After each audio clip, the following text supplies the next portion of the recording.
Hello, my name is Uthris, and we are back today at War Assault Squad 2, working on the gem editor, continuing with our Japanese Okinawa kind of mountain range valley here. So we're just placing down more rocks as usual. A lot of shrubbery, a lot of trees, trying to fill in as much area as possible.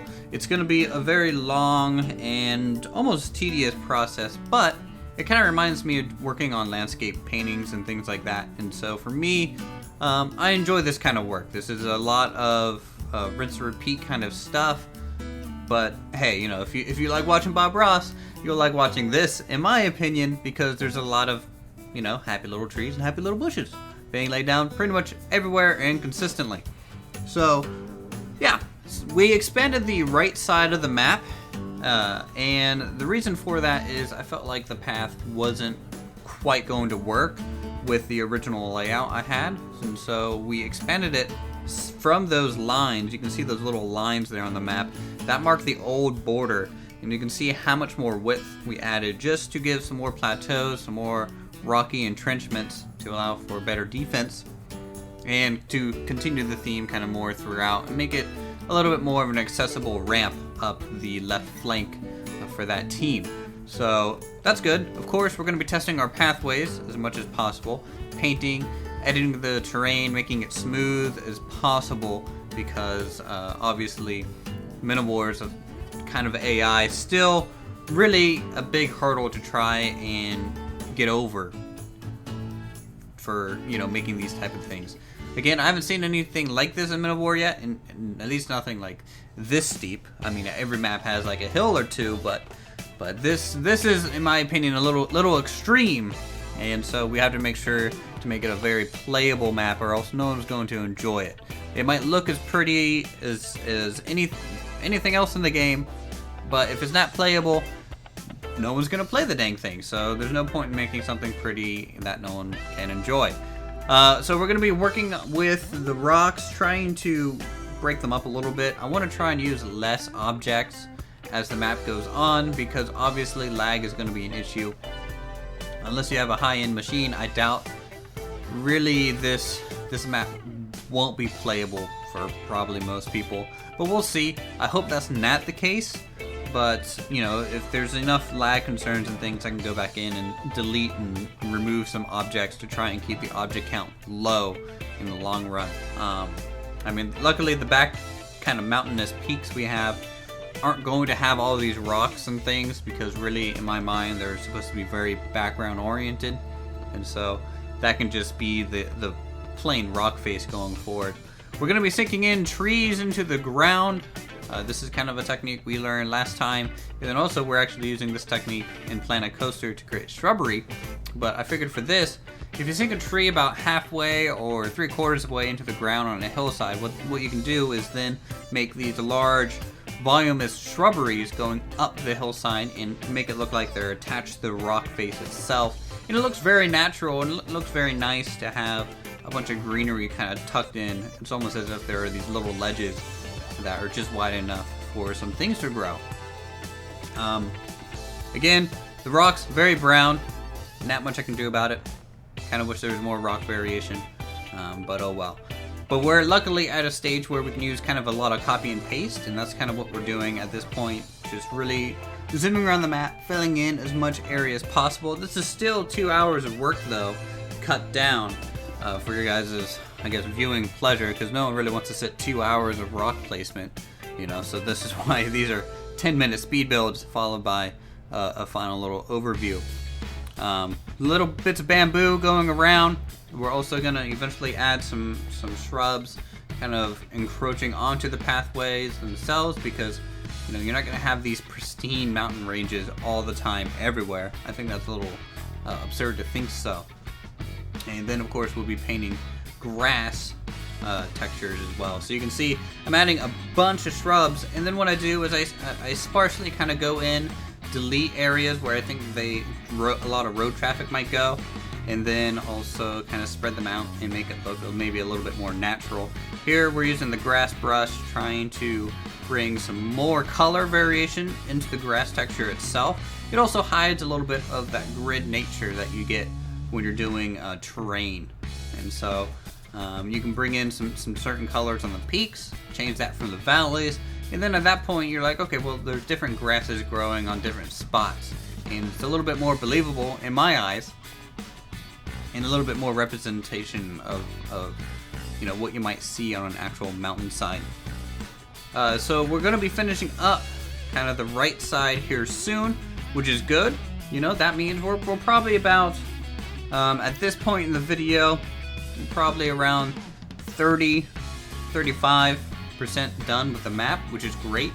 Here in a couple weeks, I do want this thing to be done and tested and released so you guys can download and enjoy it. It's going to be, I believe, as I said, a 3v3, 4v4. I haven't quite fully decided just yet on how that balance is going to work out, but it's definitely going to be more than 2v2 like the last map. Of course, going to be constantly testing the pathing, tweaking things as we add more and more objects, making the paths a little bit wider with the rocks.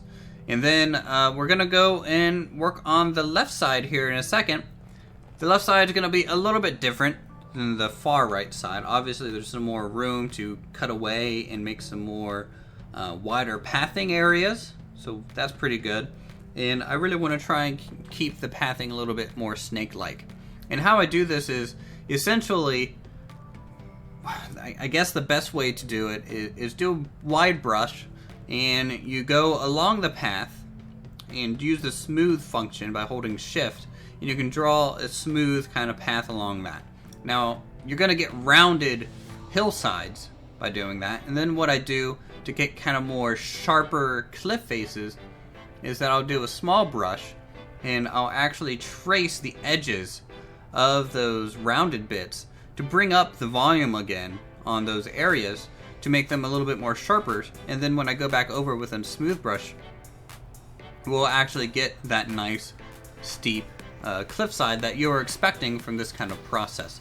We're testing the pathing, gotta really make sure, because this is kind of still a steep slope in my opinion, so you really want to test this out. And you can see that tank actually kind of gets hung up there, and I had to move it.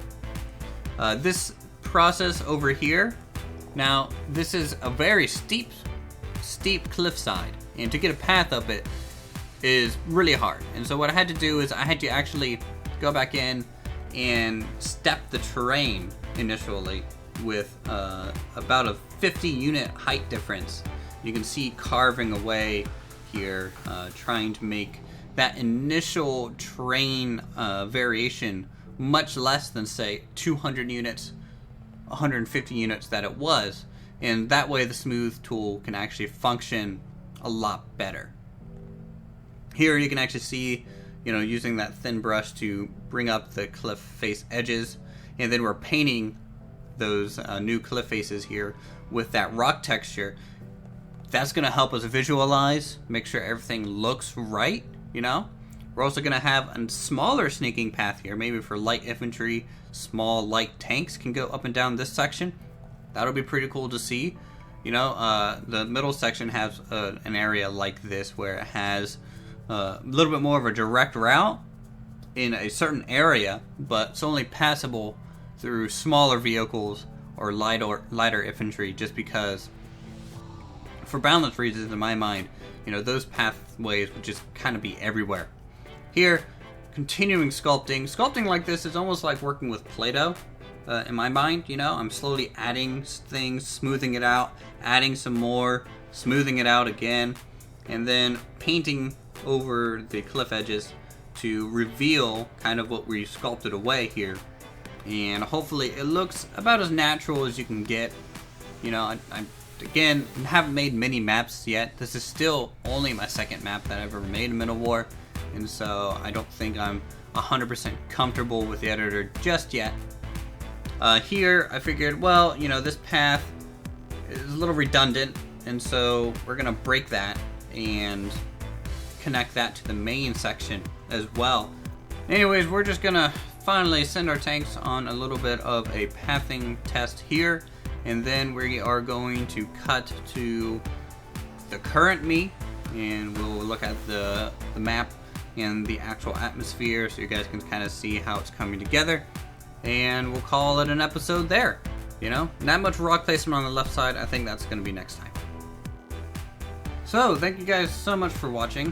We are going to finish the new area that we've been working on, and just give you a realization of just how much space there is on this map to be filled in. You know, again, once we're done with this side, we basically have to do the same thing on the other side, and so it's quite a long process to get this in. Obviously, there's going to be a lot of texture and item pop in, but that's normal because normally in the game you can't see this far anyways. And so all this generally be there. Here, some tanks for scale, you know, so you get to see kind of how much room they actually take up. This is a little bumpy there, I need to fix that. And here is a lot of the terrain that we just finished sculpting today. Obviously we have a lot of rock faces to put on here, but generally with copy and paste, I figured this will go rather quickly for us. And hopefully, you know, we'll get something to this effect, just like the last couple episodes. You know, I still love this cliff face. It's definitely one of the best. Now when you're playing the game, I can actually go ahead and switch. You can see how thick that fog of war is and how close our camera has to be to the map. I think it's about here or so. That's going to do that. In fact, I can actually turn on the camera lock. And there we go. Yeah, so this is the actual playing height for the camera. And so all that texture pop in that we were seeing is pretty much not going to happen due to it's just we can't see that far, you know.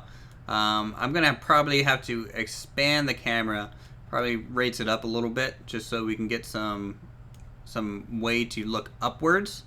But yeah, it's looking really good.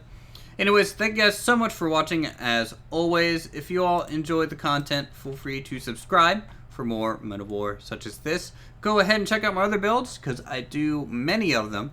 If you guys enjoy kind of creative goodness such as this, go ahead and leave a comment down below on what you guys think, what maybe the map needs. I do need to add maybe some light buildings eventually. That's definitely something I should do. And until then, I'll see you guys next time in some Men of War.